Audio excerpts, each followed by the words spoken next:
నమస్తే Chandana. Welcome to great Andhra big story. కూటమి పాలనపై ఇంటా బయట తీవ్ర విమర్శలు వస్తున్నాయి. ప్రభుత్వ ప్రజా వ్యతిరేక విధానాలను నిరసిస్తూ విపక్షాలు అప్పుడే పోరాటాలని ఉధృతం చేస్తున్నాయి. దీంతో చంద్రబాబు నేతృత్వంలోని సర్కార్కు దిక్కుతోచని స్థితిలో ఉంది. విశాఖలో వేలాది కోట్ల విలువైన భూముల్ని మంత్రి నారా లోకేష్ తోడల్లుడికి కట్టబెట్టడంపై ఉత్తరాంధ్రలో నిరసనలు వెల్లువెత్తుతున్నాయి.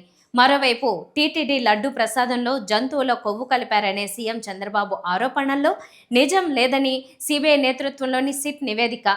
కోట్లాది మంది హిందువుల మనోభావాల్ని దెబ్బతీయడాన్ని నిరసిస్తూ రాష్ట్ర వ్యాప్తంగా వైసీపీ శ్రేణుల నిరసన, కొన్ని చోట్ల పోరాటాల బాట.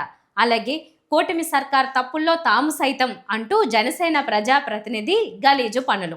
ఇంకా సగం పాలన కూడా పూర్తి చేసుకొని కూటమి ప్రభుత్వం రోజురోజుకు ప్రజా వ్యతిరేకతను మూటకట్టుకోవడంలో మాత్రం దూసుకెళుతోందన్న ప్రచారం. ఓవరాల్గా చూస్తే కూటమి ప్రభుత్వంపై ప్రజల్లో ఫీల్ బ్యాడ్. అసలు కూటమి ప్రభుత్వంలో ఏం జరుగుతోంది? అతి తక్కువ పాలనలో విపరీతమైన నెగిటివిటీ ఎందుకు?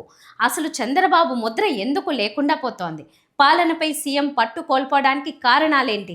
మెజార్టీ కూటమి ప్రజాప్రతినిధుల్లో ఎందుకంత లెక్కలేనితనం?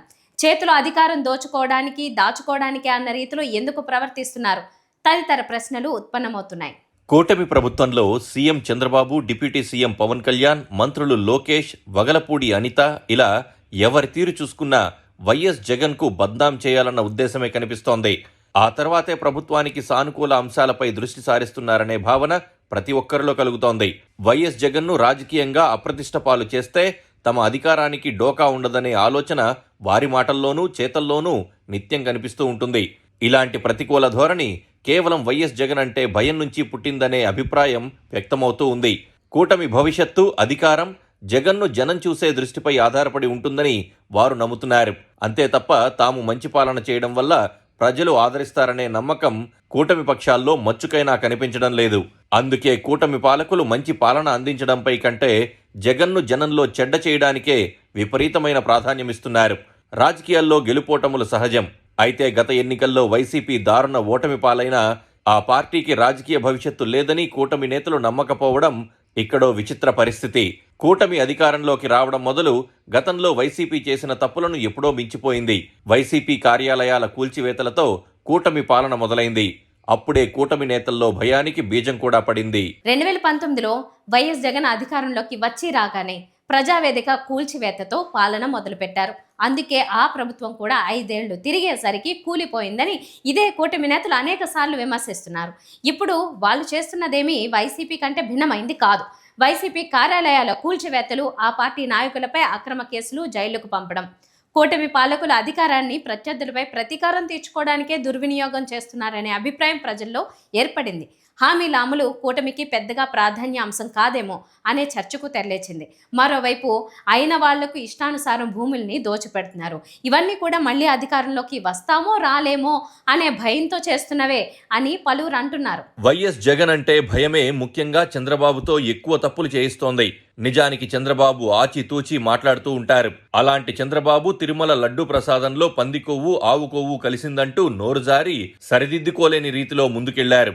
వెంకటేశ్వర స్వామి హిందువులకి కలియుగ దేవుడు. ఒక నమ్మకం, ఒక విశ్వాసం.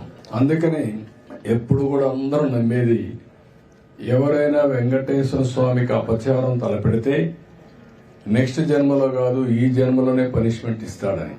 అలాంటి వెంకటేశ్వర స్వామి పవిత్రం చేయడం కోసం కడాన ప్రసాదాల్లో కూడా మీరు నేను ఏదైతే చెప్పానో అలాంటి ముడి సరుకులు ఏవైతే వాడారో ఇవన్నీ నాసిరకం కాకుండా అపవిత్రమైన ముడి సరుకులను వాడారు.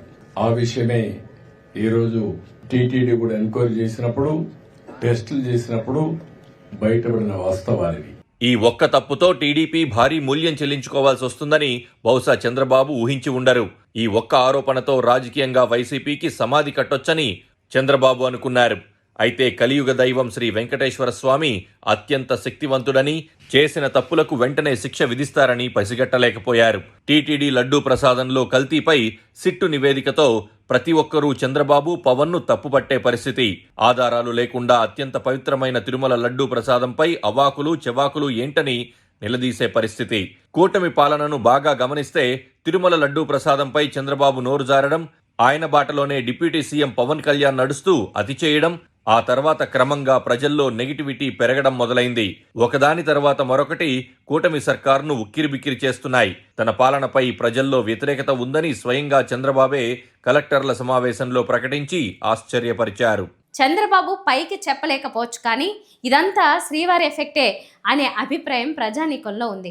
జగన్ అంటే భయంతో లడ్డూ ప్రసాదంపై హిందువుల్లో ఉన్న సెంటిమెంట్ను రాజకీయంగా సొమ్ము చేసుకోవడానికి వైసీపీపై నింద వేశారు.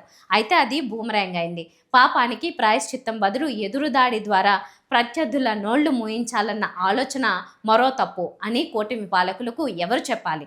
తమ వైపు న్యాయం ఉందని భావించిన వైసీపీ నాయకులు, కార్యకర్తలు సిట్ నివేదికను చూపుతూ టీడీపీ, జనసేనలపై ఎక్కడికక్కడ విరుచుకుపడుతున్నారు. ఇక ప్రభుత్వ వైద్య కళాశాలలను ప్రైవేటు పరం చేయాలన్న కూటమి సర్కార్ నిర్ణయంపై ప్రజల్లో తీవ్ర వ్యతిరేకత ఉంది. ఆర్థిక భారం ప్రభుత్వానికి, లాభాలు మాత్రం ప్రైవేటుకు దోచిపెట్టాలన్న నిర్ణయంపై ప్రజల్లో వ్యతిరేకత గుప్పుమంది. ఈ తప్పులన్నీ కూడా మళ్లీ జగన్ అధికారంలోకి వస్తాడేమో అనే భయమే చేయిస్తోంది. అధికారం ఉండగానే ఇంటిని చక్కదిద్దుకోవాలనే సీఎం చంద్రబాబు మొదలుకుని కూటమి నేతల దురాశే వారి దుఃఖానికి కారణమవుతోందని చెప్పక తప్పదు. ఇది ఇవాల్టి బిగ్ స్టోరీ. మరిన్ని టాపిక్స్తో కలుద్దాం. నమస్తే.